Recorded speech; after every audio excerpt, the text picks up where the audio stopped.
जो नेता है वो अगर मंत्री है और टीडीपी के वीएसआर के अगर रिलेशनशिप है और वो और डिटेल में कैसे रिलेशनशिप है, आज प्रेजेंटेशन मैंने वहां पे दिखाया। तो अगर ऐसा है तो मंत्री को वहां पे रहने का कोई भी अधिकार नहीं है, क्योंकि ट्रांसपेरेंटली इंक्वायरी ये नहीं होगी, ऐसे हम सबको डाउट है। थोड़े टाइम पहले उद्धव ठाकरे साहब को मैं और हम जो सब कार्यकर्ता हैं उनसे मिले। हमारे पास जो प्रूफ है अजीत दादा के एक्सीडेंट के बारे में या जो भी कंट्रोवर्सी है या कॉन्स्पिरेसी है, सब प्रूफ उनको मैंने दिए। उनके पास भी कुछ मुद्दे थे, उन्होंने मुझे यहाँ पे दिए हैं। मतलब उन्होंने भी इस बारे में थोड़ा सा रिसर्च किया था।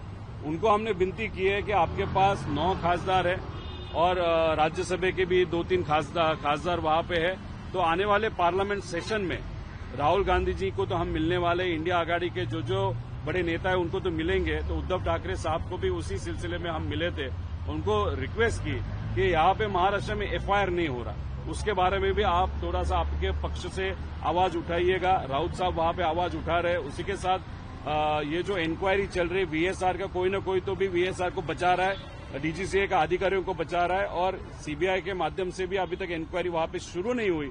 ये सब मुद्दे को लेके उद्धव ठाकरे साहब को हम मिले हैं।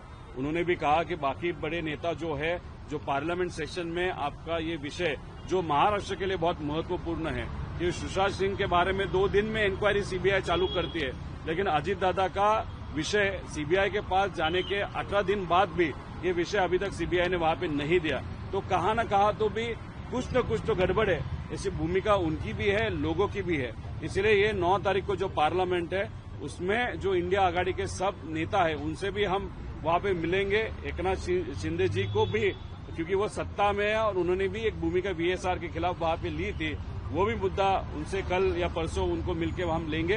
लेकिन उद्धव ठाकरे साहब एक महाराष्ट्र के बहुत बड़े नेता है, उनके माध्यम से पार्लियामेंट में जो खासदार है उनके मदद से ये विषय वहां पे लिया जाए, ऐसे हम सबको लगता है। उसमें 2-3 मुद्दे हैं। एक तो इंक्वायरी ट्रांसपेरेंटली होने की जरूरत है, सेक्शन 12 के अंतर्गत दादा के एक्सीडेंट की भी इंक्वायरी और एयर इंडिया का भी इंक्वायरी जो है 12 रूल के अंतर्गत होना बहुत इंपॉर्टेंट है, सीबीआई इंक्वायरी के बारे में भी। और तीसरी बात, अगर टीडीपी का जो नेता है वो अगर मंत्री है और टीडीपी के वीएसआर के अगर रिलेशनशिप है और वो और डिटेल में कैसे रिलेशनशिप है, आज प्रेजेंटेशन मैंने वहां पे दिखाया।